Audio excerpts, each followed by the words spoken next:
ক্ষীরভবানী মন্দির জম্মু ও কাশ্মীরের গান্ডেরবাল জেলার তুলামুল গ্রামে অবস্থিত একটি অত্যন্ত পবিত্র হিন্দু মন্দির। এই মন্দিরের অধিষ্ঠাত্রী দেবী হলেন দেবী রাঘন্না, যিনি দেবী দুর্গারই আরেক রূপ।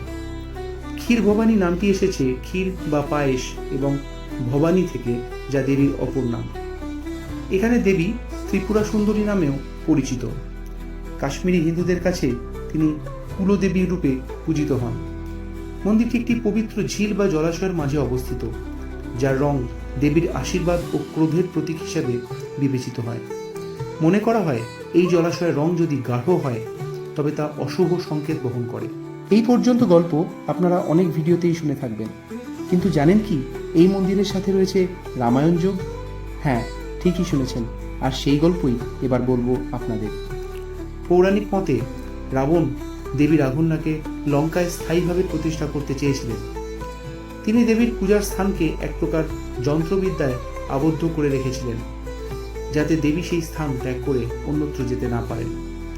কিন্তু দেবী এতে রাগান্বিত হয়ে পড়েন এবং হনুমানকে আদেশ দেন তাকে সেখান থেকে নিয়ে যেতে, এবং হনুমান দেবীর প্রতিমা নিয়ে কাশ্মীরে এসে এখানে দেবীকে প্রতিষ্ঠা করেন।